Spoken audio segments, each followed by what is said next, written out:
Saya mulai. Bismillahirrahmanirrahim. Assalamualaikum warahmatullahi wabarakatuh.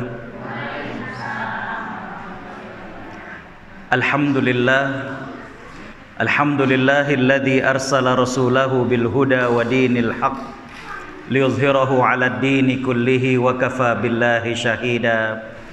Nashhadu an la ilaha illallah wa nashhadu anna Muhammadan abduhu wa rasuluh.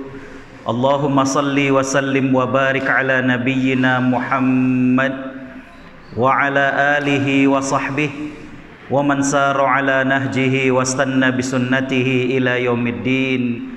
Qala Allahu azza wa jalla fi kitabihil karim, a'udzu billahi minasy syaithanir rajim. Qad kanat lakum uswatun hasanah fi Ibrahim walladzina ma'ah. Sadaqallahul azim. Hadirin hadirat para perindu surga Allah Subhanahu wa taala, tentunya tiada kata yang pantas kita lantunkan di sore hari ini melainkan ucapan syukur. Alhamdulillah. Betapa sayangnya Allah kepada kita, betapa banyaknya nikmat dan karunia yang Allah limpahkan kepada kita. Hari ini kembali Allah percayakan hidup bagi kita, Allah sehatkan kita, Allah limpahkan rizkinya yang begitu luas kepada kita. Sungguh kalau kita bermaksud menghitung nikmatnya, kita tidak akan sanggup untuk menghitungnya. Tapi memang Allah tidak meminta kepada kita untuk menghitung nikmatnya. Yang Allah minta kepada kita adalah mensyukuri nikmatnya. Tak lupa salawat teriring salam kita haturkan kepada panutan kita Nabi Muhammad sallallahu alaihi wasallam. Sosok yang istimewa. Kalau dengan manusia biasa ada rasa cinta karena pernah berjumpa, ada rasa rindu karena pernah bertemu. Tapi dengan Nabi sallallahu alaihi wasallam kita belum pernah berjumpa dengan beliau, belum pernah bertatap muka dengan beliau, tapi Allah titipkan rasa cinta di hati kita, kerinduan yang begitu mendalam dalam sanubari kita. Kita berharap dan berdoa mudah-mudahan kita yang hadir dalam kajian sore hari ini dimuliakan oleh Allah Subhanahu wa taala untuk satu surga dengan Nabi sallallahu alaihi wasallam di akhirat kelak. Amin ya rabbal alamin. Hadirin hadirat para perindu surga Allah Subhanahu wa taala, kalau kita baca Al-Qur'anul Karim, maka di antara para nabi dan rasul hanya dua nabi dan rasul yang Allah Subhanahu wa taala puji dengan uswatun hasanah. Bukan berarti para nabi yang lain mereka bukan menjadi teladan, tapi ini merupakan pujian dari Allah Subhanahu wa taala. Yang pertama adalah Nabi Muhammad sallallahu alaihi wasallam. Allah berfirman dalam surat Al-Ahzab, a'udzu billahi minasyaitonir rajim, laqad kana lakum fi rasulillahi uswatun hasanah. Sungguh telah ada pada diri Rasulullah sallallahu alaihi wasallam suri tauladan yang baik. Dan yang kedua, nabi dan rasul yang Allah puji dengan uswatun hasanah adalah Nabi Ibrahim alaihi salam. Next.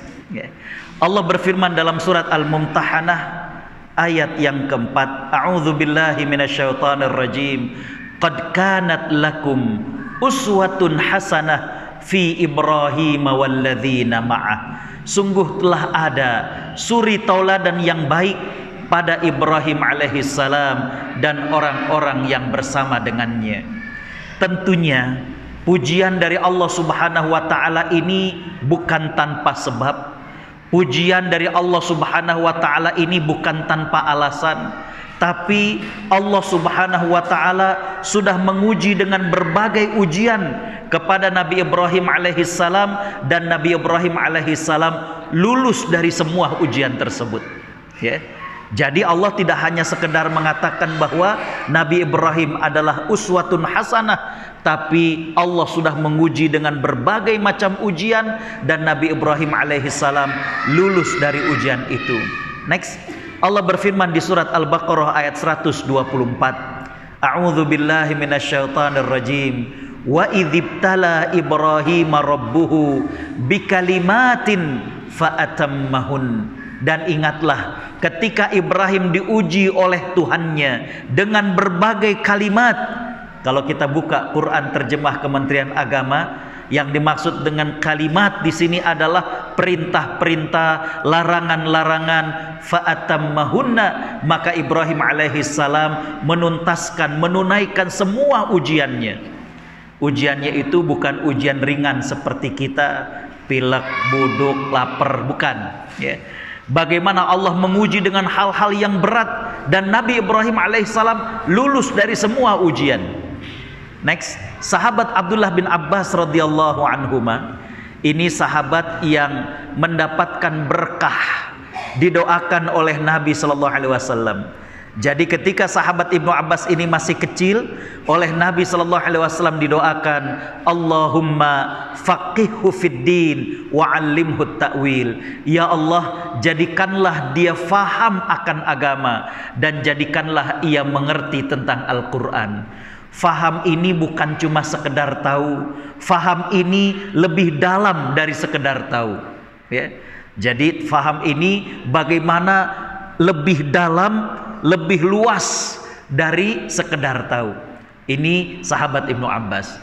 Dan sahabat Ibnu Abbas ini juga mendapatkan berkah doa Nabi SAW agar ia mengerti tentang Al-Quran. Kata beliau, ujian Allah kepada Nabi Ibrahim alaihissalam ini ada 6. Ya. Hadis riwayat Imam Ahmad dan Imam At-Tabarani. Yang pertama kata beliau adalah Nabi Ibrahim alaihissalam diuji untuk berdakwah kepada kaumnya dan juga kepada ayahnya. Nabi Ibrahim alaihissalam dilahirkan di Babilonia, Irak kalau sekarang, negara Irak. Ya. Bagaimana masyarakatnya ada sebagian yang menyembah berhala, termasuk ayahnya. Ayahnya adalah orang yang bekerja membuat patung dijual untuk dijadikan sesembahan. Ya. Tapi ada sebagian juga masyarakat yang menyembah bintang. Itulah karenanya kalau kita baca dalam Al-Quran, Nabi Ibrahim sempat melakukan dialog dengan masyarakat. Bukan Nabi Ibrahim kemudian percaya tentang hal tersebut, tapi Nabi Ibrahim ingin mengajak masyarakatnya untuk menggunakan akalnya. Apa kata Nabi Ibrahim? Ketika melihat rembulan, kata Nabi Ibrahim, kayaknya ini Tuhan. Tapi ketika kemudian rembulan tenggelam, terbit matahari, kata Nabi Ibrahim, aku nggak suka yang kadang datang kadang pergi. Inilah uhibbul afilin. Ketika matahari terbit, kata Nabi Ibrahim, kayaknya ini Tuhan. Hadza akbar, ini lebih besar, lebih kuat cahayanya daripada rembulan. Tapi lagi-lagi ketika sore hari, matahari kemudian terbenam. Nabi Ibrahim mengatakan, aku tidak suka ada yang datang dan ada yang pergi. Maka Nabi Ibrahim kemudian mengatakan, inni wajjahtu wajhiya lilladzi fataras samawati wal ard. Aku hadapkan diriku kepada Allah Subhanahu wa taala, penguasa langit dan bumi. Ya. Jadi ini menunjukkan sebagian masyarakat Babilonia ada yang menyembah berhala dan ada yang menyembah bintang. Bukan saja berdakwah kepada masyarakatnya, tapi diminta oleh Allah untuk berdakwah kepada ayahnya. Ini yang berat. Ya. Kadang ketika kita ingin berubah lebih baik, orang yang dekat dengan kita itu yang merasa gamang. Orang yang dekat dengan kita yang kadang merasa ragu. Aduh, ayah apa-apaan sih udah mulai pakai jenggot nih, ekstrim. Ada yang begitu ya. Ketika kemudian istri ingin pakai gamis, berhijab, ya bunda apa-apaan sih gitu, biasa aja deh, ngajinya yang biasa-biasa aja. Kadang orang yang dekat dengan kita yang justru merasa gamang, justru merasa khawatir, justru merasa takut ya. Bapak Ibu hafal surat Al-Lahab? Hafal ya? Tabbat yada abi lahabi watab. Surat ini pendek dan banyak di antara kita yang hafal. Tapi kalau Bapak Ibu kemudian mengkaji tafsir berikut kronologisnya, maka kita dapati hal yang hampir mirip dengan Nabi Ibrahim. Abu Lahab adalah saudara kandung dari ayah Nabi Abdullah, dan orang yang paling akrab dengan ayah Nabi SAW. Maka ketika Abdullah ayah Nabi SAW meninggal dunia, Abu Lahab merasa yang paling bertanggung jawab untuk memelihara daripada anak saudaranya.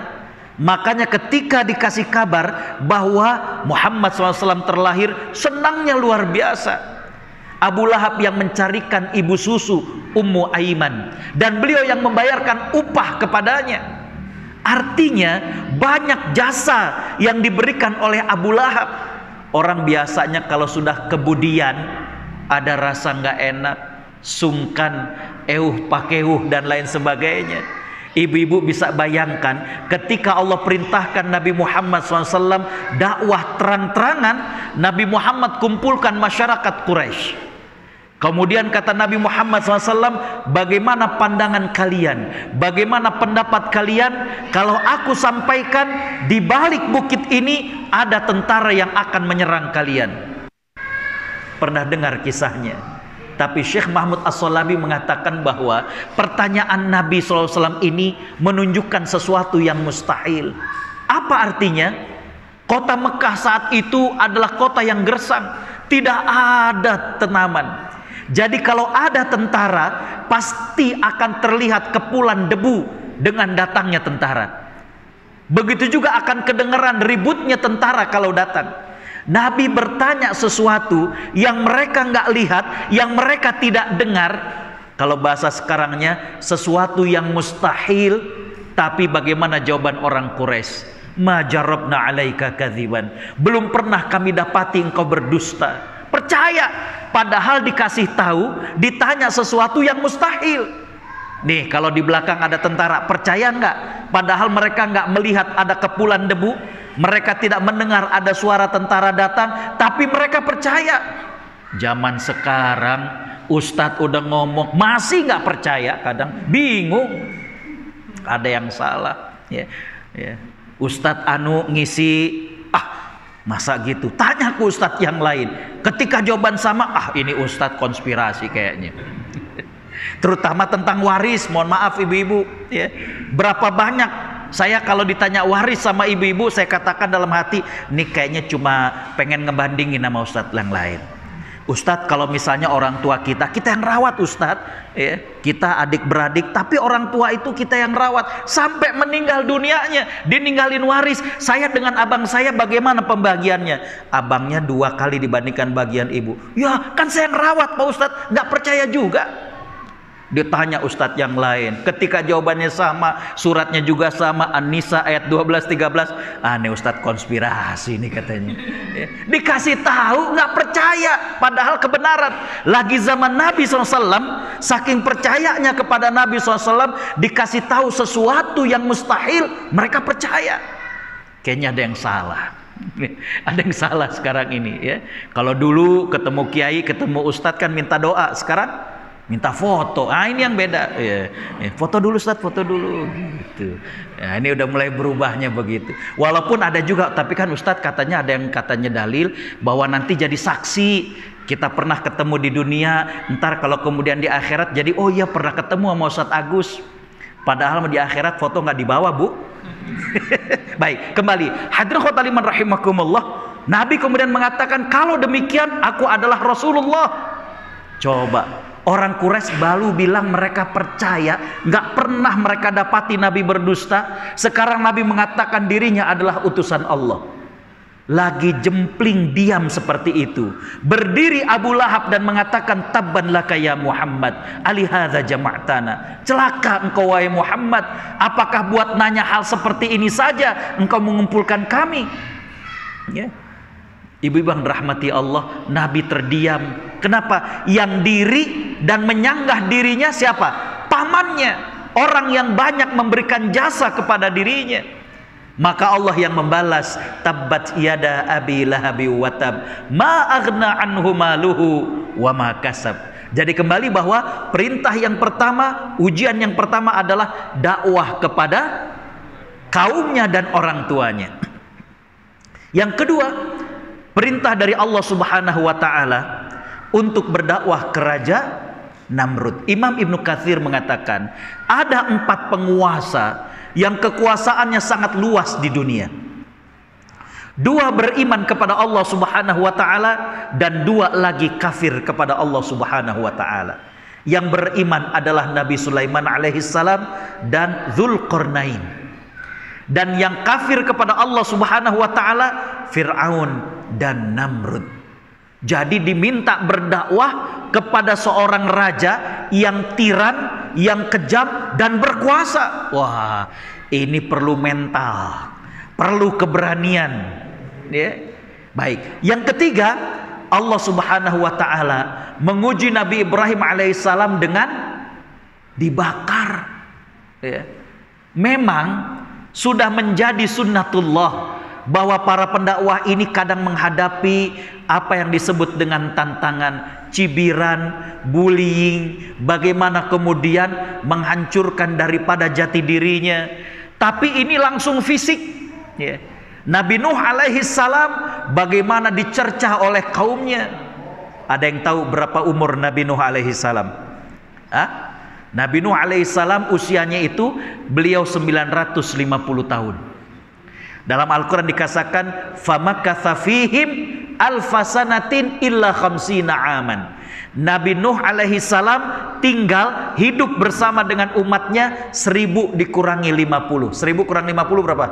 950. Setelah berdakwah kepada kaumnya nggak juga beriman. Allah minta kepada Nabi Nuh untuk membuat kapal. Bapak Ibu tahu berapa lama Nabi Nuh bikin kapal? Dalam riwayatnya lebih dari 100 tahun. Jangan dibayangin di soreang banyak tatangkalan, di padang pasir, ya. Dan kapalnya bukan cuma sekedar kapal yang kecil.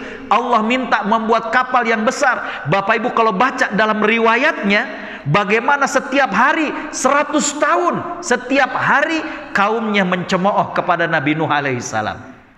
Mencemoohnya itu bukan cuma sekedar yang diceritakan oleh guru-guru kita, ya. Mereka, ya, para kaumnya mengatakan, Nuh, apa kamu sudah gila? Ini kita di padang pasir, kamu bikin kapal. Bukan itu, Bu. Kalau Bapak Ibu buka dalam riwayatnya, bagaimana kaumnya mencemooh Nabi Nuh, bagaimana? Di antara mereka ada yang mengatakan, kurang lebihnya kalau bahasa Jakartanya begini, Nuh, emang udah pensiun dari pendakwah, sekarang bikin kapal? Begitu kurang lebih. Yang biasanya ngajak orang ceramah, dakwah, ini bikin kapal. Emang udah pensiun dari dakwah? Coba, ya. Nonjok nggak kalau kata bahasa sekarang, ya. Hadirin khotaliman rahimakumullah. Tapi itu lisan. Nabi Ibrahim alaihissalam fisiknya dibakar. Baik. Ujian yang keempat kepada Nabi Ibrahim alaihissalam adalah bagaimana? Beliau diperintahkan untuk hijrah. Karena kenapa? Dakwah di Babilonia nggak banyak yang beriman. Hanya sepupunya, seorang wanita yang solihah, beriman pada Allah, cantik jelita, itulah yang dinikahinya, yang bernama Sarah, ya. Sarah ini menurut riwayat cantik. Makanya Nabi Yusuf alaihi salam ini keturunan daripada Sarah. Hasil pernikahan dengan Sarah punya anak Nabi Ishak. Nabi Ishak punya anak Nabi Yakub. Nabi Yakub punya beberapa anak, diantaranya adalah Nabi Yusuf. Jadi Nabi Yusuf itu gantengnya nurun daripada neneknya, yaitu Sarah, ya. Para ulama sampai kemudian membahas tampan mana Nabi Yusuf dengan Nabi Muhammad SAW. Gantengan mana, Bu? Jangan bilang gantengan suaminya, ini kita lagi ngaji. Jangan main baper-baperan. Para ulama mengatakan kalau Nabi Muhammad SAW tampannya itu berwibawa, ada karisma. Makanya hadis-hadis tentang bagaimana rupa Nabi SAW ini yang meriwayatkan bukan sahabat-sahabat senior, tapi sahabat-sahabat yang masih kecil. Karena kenapa?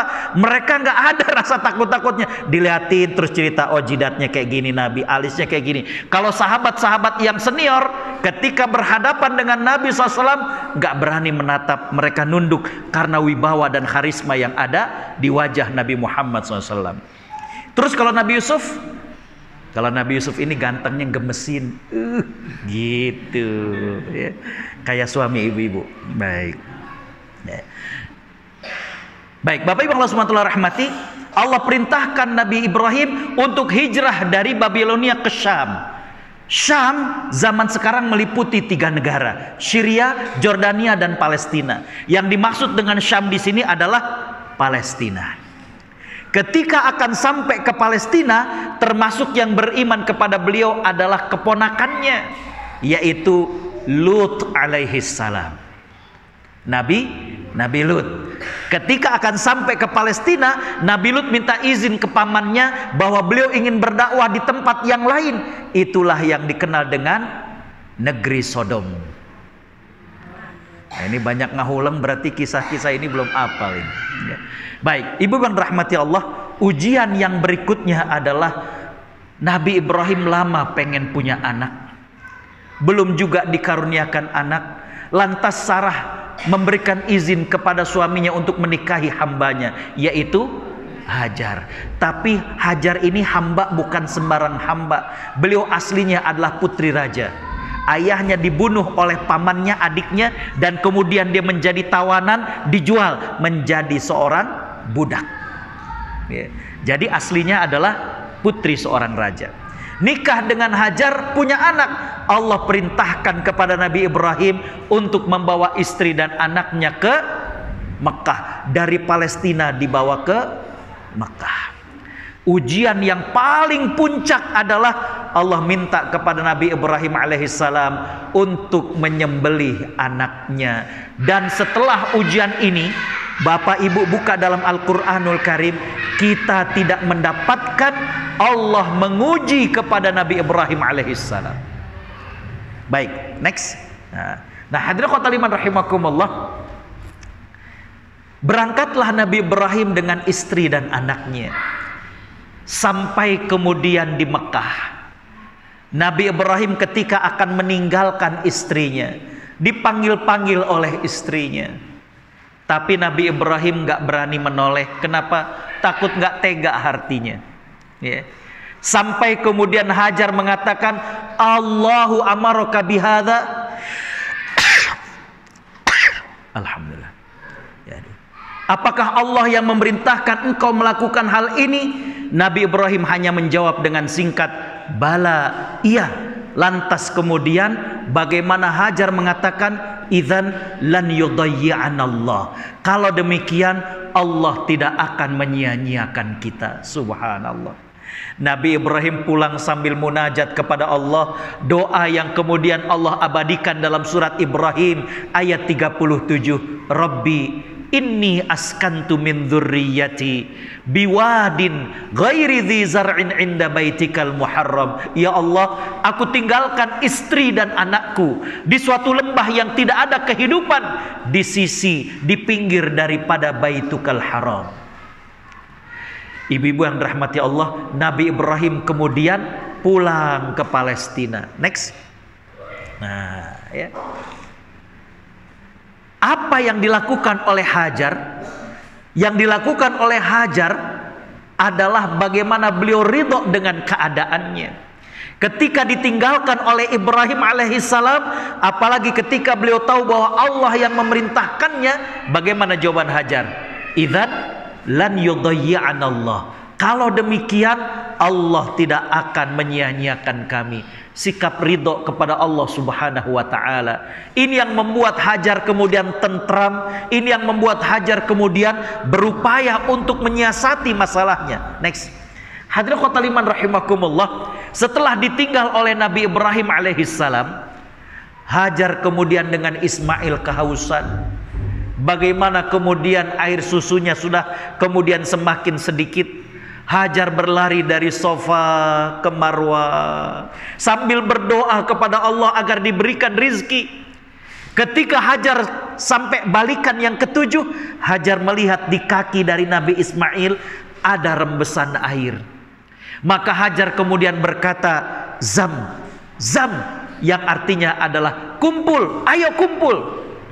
Saya ingin mengatakan sumur Zam-Zam yang menemukan itu adalah Nabi Ismail. Tapi ini setelah Hajar berlari dari Sofa ke Marwah sambil berdoa kepada Allah subhanahu wa ta'ala. Guru saya mengatakan sebuah kalimat yang saya bold di sini. Apa kalimat tersebut? Di balik kesuksesan seorang anak pasti ada doa dan ikhtiar orang tua. Kita sampai posisi seperti sekarang ini, ada ikhtiar orang tua, ada doa dari orang tua kita. Jangan sampai kemudian kita lupa bagaimana ikhtiar dan doa dari orang tua kita.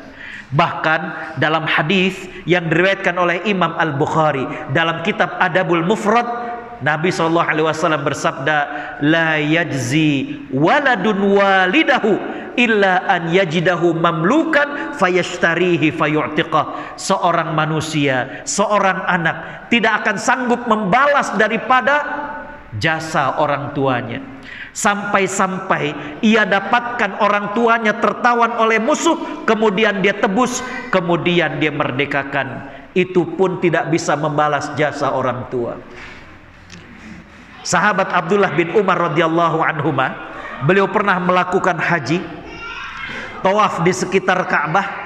Kemudian di samping beliau ada seseorang yang menggendong seorang wanita tua, ibunya. Jadi ada orang lain lagi tawaf sambil gendong ibunya, dan dengan penuh sabar dan telaten orang ini membimbing doa ketika memutari Ka'bah. Selesai tawaf, orang ini bertanya kepada sahabat Abdullah bin Umar, apakah yang aku lakukan tadi mampu membalas jasa ibuku? Apa jawaban Abdullah bin Umar? Enggak sama sekali.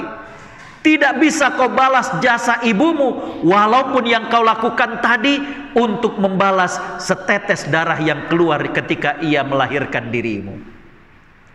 Di balik keberhasilan seorang anak ada doa dan ikhtiar orang tua. Makanya kita lihat, jangan-jangan hidup kita kurang berkah karena kurang baktinya dengan orang tua kita. Baik, hadirin khotaliman rahimakumullah. Next.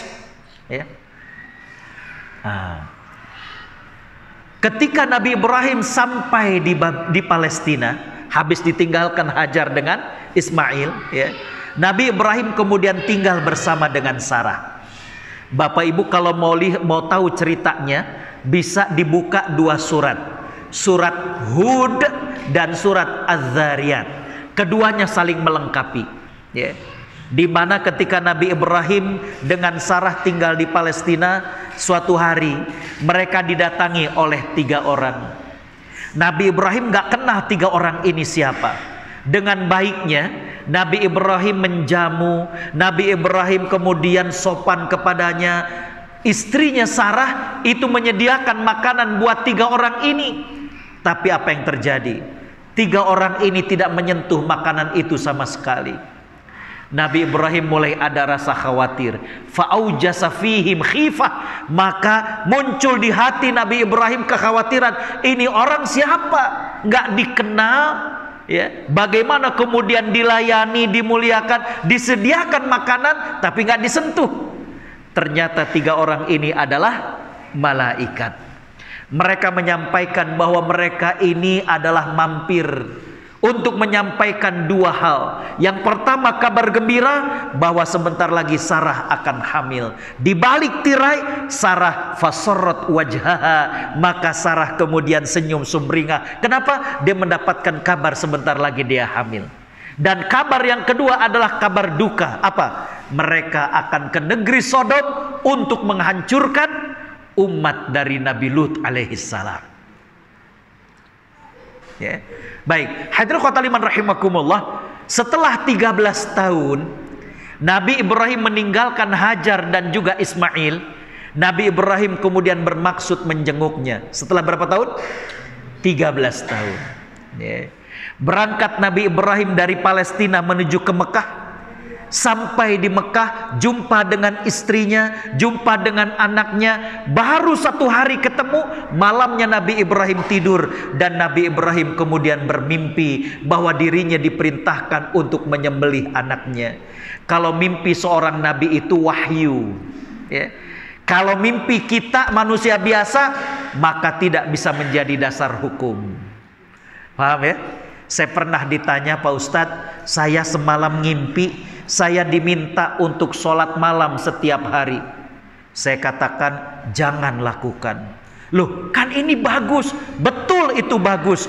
Tapi kita sholat malam karena perintah Tuhan, karena diajarkan oleh Nabi SAW, dan bukan karena mimpi. Setuju? Kalau mimpi nggak bisa dasar hukum. Kita qiyamul lail, tahajud, sholat malam karena Nabi menyontohkan, karena Al-Quran menganjurkan, bukan karena mimpi. Paham ya? Karena setan itu kadang menggoda kepada diri kita dengan hal-hal yang demikian. Ya. Jadi hadirin khotul iman rahimakumullah, esok paginya, nah ini yang Allah ceritakan dalam surat As-Saffat ayat 102. Coba kita lihat, a'udzubillahi minasyaitonirrajim. Falamma balagha ma'ahu sa'ya qala ya bunayya inni ara fil manam anni azbahuka fanzur madza tara. Maka ketika sampai usia Ismail, bisa berjalan, bisa dialog, bisa tukar pikiran dengan ayahnya, maka Nabi Ibrahim kemudian mengatakan, wahai Ananda, semalam aku bermimpi, aku menyembelihmu, bagaimana pendapatmu? Apa jawaban Nabi Ismail? Nabi Ismail membolehkan sang ayah. Beliau mengatakan, qala ya abati fa'al ma tu'mar satajiduni insyaallahu minas sabirin. Wahai ayahanda, lakukanlah apa yang diperintahkan Tuhanmu kepadamu, niscaya kau dapatkan aku termasuk orang-orang yang bersabar. Saya mau tanya, ya, next. Ya, saya mau tanya, soleh enggak Nabi Ismail? Soleh enggak? Soleh banget, ya. Tapi jarang kemudian diungkap oleh para penceramah siapa yang berhasil mendidik Nabi Ismail. Siapa dia? Hajar. Ya. Biasanya nanti Bapak Ibu sholat Idul Adha, coba deh tema dari khotib dalam khutbah Idul Adha, biasanya 1 dari 3 tema. Kalau tidak tentang Nabi Ibrahim, bagaimana taatnya pada Allah, atau tentang Nabi Ismail, contoh anak yang soleh, atau kalau tidak tentang kurban atau pengorbanan. Di internet juga begitu, rata-rata itu. Jarang dikupas tentang bahwa di balik kesolehan Nabi Ismail, siapa yang mendidik? Hajar. Next. Apa rahasianya? Hadirin khotul iman rahimakumullah, Hajar itu tadi ridho dengan Allah Subhanahu wa taala. Ketika Hajar ridho kepada Allah Subhanahu wa taala, apa dampaknya? Hajar tidak pernah berkata buruk tentang suaminya. Coba kalau Hajar ngedumel, bapak kamu cuma enak-enakan bikin doang. Kok jadi gelap? Gak pernah ngasih nafkah. Kalau Hajar kemudian berkata buruk tentang Nabi Ibrahim kepada Nabi Ismail, mungkinkah kira-kira Ismail kemudian menjawab dengan jawaban yang soleh? Tidak mungkin. Hajar gak pernah ngedumel tentang suaminya. Hajar gak pernah berkata buruk tentang suaminya. Inilah dalam ilmu psikologi sekarang adalah bagaimana membuat persepsi baik dalam otak anak-anak kita, bahwa ayah mereka adalah seorang pahlawan. My father is my hero. Ayahku adalah seorang pahlawan. Jadi ketika kemudian seorang suami berangkat pagi, pulang malam, dilihat anak yang lain sore ada yang dorong-dorong temennya, naik odong-odong main, ini ayahnya belum pulang, bukan berarti ayahnya nggak bertanggung jawab. Betul? Justru ia bekerja sebagai rasa tanggung jawab kepada dirinya.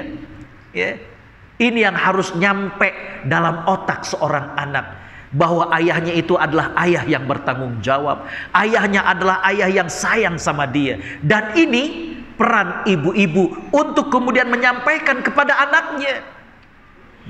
Mohon maaf kalau lagi tidak akur dengan suami atau dengan istri, jangan sampai kemudian ribut di hadapan anak. Apalagi kemudian kita menurunkan derajat pasangan kita di hadapan anak.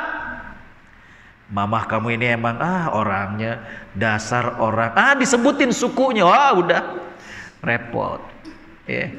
Begitu juga ketika seorang istri merasa kesel dengan suaminya, dia sampaikan kepada anaknya, bapak kamu tuh lihat, egois, laki-laki mah begitu. Anak jadi kemudian tidak bangga dengan ayahnya. Dan mohon maaf, saya ngobrol dengan beberapa psikolog, ketika seorang anak tidak bangga dengan ayahnya, inilah penyumbang terbesar dari perilaku menyimpang yang disebut dengan LGBT. Karena dia tidak merasakan bagaimana figur daripada seorang ayah. Disinilah kegigihan bagaimana Hajar. 13 tahun coba ditinggal oleh suaminya. Seorang ulama tafsir mengatakan Hajar bukan tidak rindu dengan suaminya. 13 tahun. Kita 3 kali lebaran nggak pulang udah dinyanyiin Bang Toyib, Bu. Ya. Hajar juga seorang wanita biasa yang perlu makan, ditinggalkan di suatu lembah yang tidak ada kehidupan.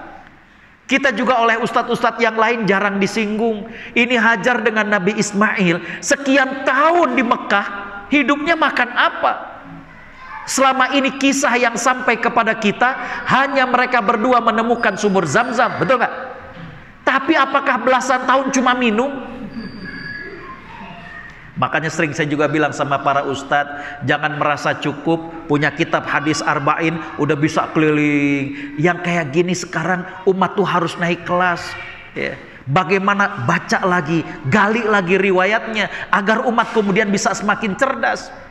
Hajar juga seorang wanita biasa yang ada rasa takutnya. Takut dari apa? Orang-orang Arab dulu yang tinggalnya masih nomaden, pindah-pindah, berperawakan kasar dan lain sebagainya.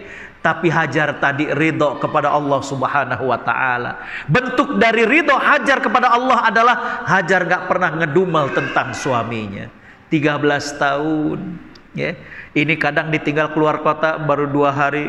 Papap kapan pulang? Jadi papap makan singkong rebus aja papap.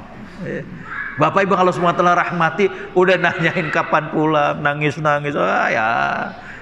Bapak Ibu yang dirahmati Allah Subhanahu wa taala, anak gitu juga, ayah kamu bertugas jauh bener, lama bener. Padahal buat dia dan anaknya. Paham ya? Inilah yang berhasil mendidik Nabi Ismail menjadi anak yang soleh, yaitu membangun persepsi. Next. Hadirin khotaliman rahimakumullah, ini dia. Hajar nggak pernah ngedumel, nggak pernah mempersepsikan buruk. Hajar nggak pernah berkata buruk tentang Nabi Ibrahim alaihissalam. Dalam riwayatnya, Nabi Ibrahim itu hanya jenguk Ismail 2 kali. Habis peristiwa ini, Nabi Ibrahim kemudian kembali ke Palestina. Setelah sekian tahun, baru kemudian Nabi Ibrahim kembali ke Mekah. Di situ ternyata Hajar sudah meninggal dunia. Ismail sudah menikah. Diketuk pintu rumah anaknya, keluar seorang wanita. Ditanya, "Aina zaujuki?" Di mana suamimu? Dikatakan, "Suamiku sedang bekerja." Kata Imam Ibnu Hajar, bekerjanya Nabi Ismail saat itu adalah berburu. Kemudian Nabi Ibrahim pengen tanya. Nabi Ibrahim bertanya, "Kaifa aishuki?" Bagaimana hidupmu dengan suamimu? Apa jawaban wanita tersebut? Dia mengatakan, "Nahnu fi diqin wa syiddatin." Kami ini hidupnya susah banget. Kalau kata orang Jakartanya, blangsak, repot deh ah. Padahal ini sama orang yang baru ketemu. Kan dia gak kenal bahwa ini Nabi Ibrahim. Nabi Ibrahim dengan sedih, hatinya terpukul. Nabi Ibrahim hanya mengatakan, "Apabila datang suamimu, sampaikan salam kepadanya. Dan katakan padanya agar ia mengganti palang pintunya." Nabi Ibrahim kemudian balik. Datang Ismail alaihissalam. Dari jalan udah dikasih tahu sama orang-orang tadi ada yang datang. Nabi Ismail kemudian bertanya kepada istrinya, "Hal ja'aki ahad?" Apakah datang seseorang tadi? Apa jawaban istrinya? "Bala, benar, syekhun kabir." Aki-aki, kepo lagi, kurang lebih begitu. Coba lihat, akhlaknya emang gak ada. Tadi sama orang asing, ya, orang yang baru dikenal, mau buka-bukaan tentang rumah tangganya, padahal orang asing. Ditanya oleh suaminya, bahasanya itu tidak sopan. Dia bilang, "Syekhun kabir." Udah tua, banyak nanya. Tadi saya katakan, kalau bahasa kasarnya aki-aki, kepo, nanya sono sini. Akhirnya kata Nabi Ismail, "Apakah ada pesan?" Kata wanita tersebut, "Dia tadi menyampaikan salam untuk dirimu dan dia berpesan agar engkau mengganti palang pintumu." Maka kemudian Ismail mengatakan, "Yang kau katakan orang tua aki-aki tadi, dzaka abi, itulah adalah ayahku. Dan yang dimaksud dengan pesan agar aku mengganti palang pintuku, aku diminta untuk menceraikan dirimu dan mulai saat ini jatuh ceraiku untuk dirimu." Hadis riwayat Imam Bukhari. Sahih, bukan cerita sekedar cerita. Cuma yang jadi permasalahan adalah apakah boleh seseorang menceraikan istrinya karena masukan atau desakan dari orang tua? Boleh Kak? Kapan-kapan itu kalau diundang lagi ke sini. Ya, kita lagi cerita ini nih, ya, tentang hajar, jangan masuk ke wilayah hukum. Biar diundang lagi sama Kang Dimas. Baik. Hadirin khotul iman rahimakumullah, ya. Jadi itu bukan Israiliyat. Itu hadis riwayat Imam Bukhari, ya. Next. Nah, hadirin khotul iman rahimakumullah, ternyata ketangguhan ini bukan cuma dilakukan oleh Hajar, ya. Ada seseorang yang bernama Farrukh, ya. Farrukh ini dia ikut berjihad, berjuang di jalan Allah, dan kemudian nggak ada kabar berita, ya. Istrinya yang saat itu punya anak kecil lama tidak mendapat kabar tentang suaminya. Tapi Masya Allah, dididik anaknya. Hingga suatu hari Farrukh ini datang ke kota tersebut. Ketika akan mengetuk rumahnya, dia teringat hari sudah menjelang subuh. Dia urungkan niatnya, dia pergi ke masjid.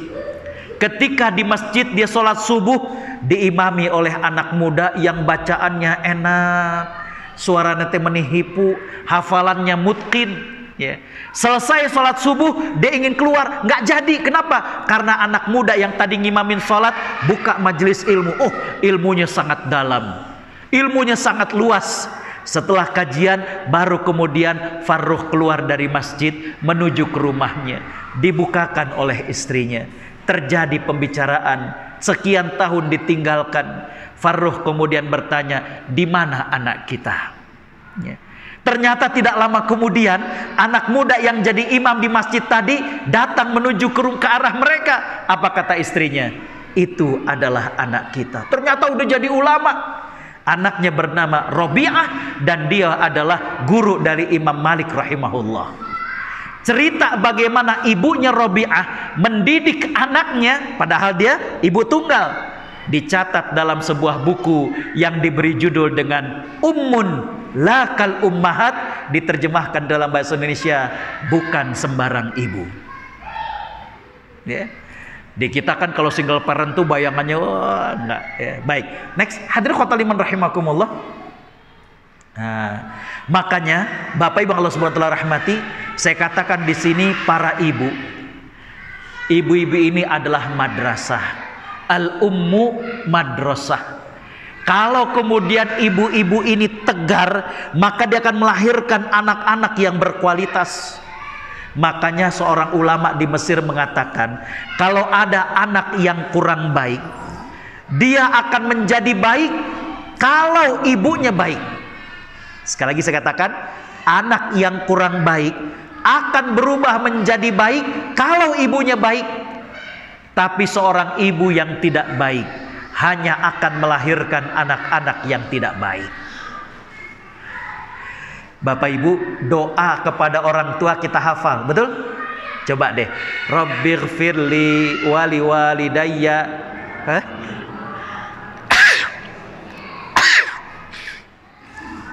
Alhamdulillah.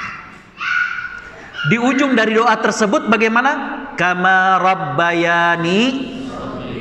Kenapa ada kata-kata kama rabbayani shaghira? Padahal cukup, ya Allah ampunilah ibu bapakku, sayangi keduanya. Kenapa ada kata-kata sebagaimana keduanya menjaga dan menyayangi saya ketika kecil? Kenapa? Ini guru saya mengatakan karena pengen jadi orang tua yang anaknya soleh dan pinter. Ibu-ibu, bapak-bapak kalau pengen punya anak soleh dan pinter, mesti gimana? Kudu mau capek. Betul nggak? Makanya ada kalimat kama rabbayani shaghira. Karena kenapa? Pengen punya anak pinter, pengen punya anak soleh, kita harus mau capek. Kadang nggak sempet dandan, ngurus anak. Ya kalau gampang mah sekedar makannya bikin mie, kasih kuah cilok, bisa. Tapi kan pengen anak pinter, dimasakin. Kalau pengen anak kita nyantai, ya udah suruh ngaji, pulang tadi belajar, udah tidur, ya. Tapi kalau pengen punya anak pinteran soleh, apa? Pulang kita ajarin lagi, betul nggak? Kadang kita udah capek, habis aktivitas, habis pengajian, tapi anak harus ditemenin belajarnya, anak harus dituntun belajarnya. Itu kalau mau punya anak pinter dan soleh. Nah, ibu-ibu ini yang punya peranan penting.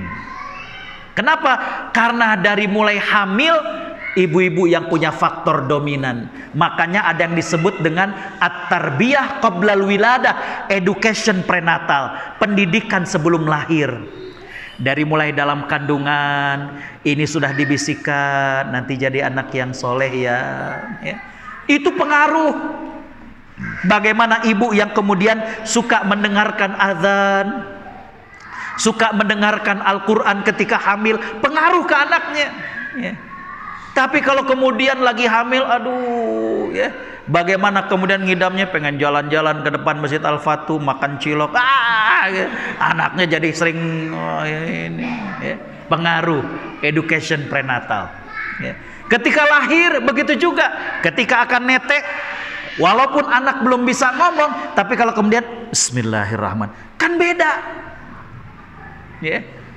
Ketika anak kemudian sudah mulai setahun, 2 tahun, kalau yang namanya materi bisa dibeli.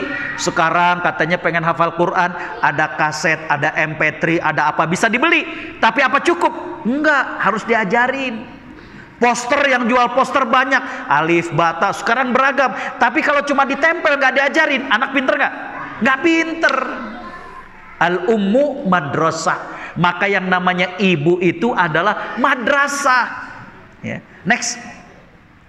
Nah, hadirin khotbah liman rahimakumullah. Nah, kalau kemudian ridho, maka Bapak Ibu yang dirahmati Allah, kita akan mendapatkan manisnya iman. Orang kalau ridho kepada Allah Subhanahu wa taala, ya Allah, ya, kita akan merasakan manisnya iman, lezatnya keimanan. Next.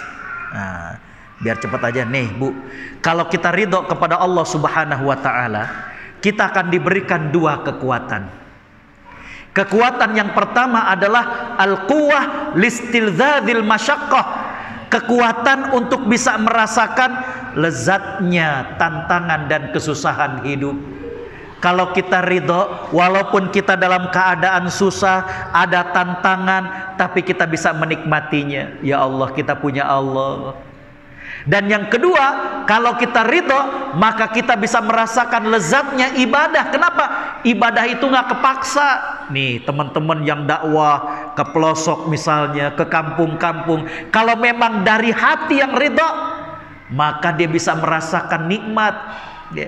Bisa merasakan bagaimana nikmatnya ibadah. Ya. Bisa merasakan bagaimana nikmatnya ibadah. Ya. Next. Ibu bang rahmati Allah, berikutnya. Nah, kalau kita ridho, alaihissallahu bikafin abdah. Bukankah Allah yang memberikan kecukupan? Ya. Bu, ada namanya Imam Az-Zailai. Ya. Maaf, Imam Al-Auza'i. Imam Al-Auza'i ini berasal dari Libanon. Menurut para ulama, beliau pantas untuk menjadi imam mazhab yang kelima. Cuma sayang, murid-muridnya nggak banyak pergi meninggalkan kota tersebut. Singkat ceritanya, beliau tinggal di masjid sekian lama. Ya. Nah, suatu hari Imam Al-Auza'i ini kemudian keluar dari masjid.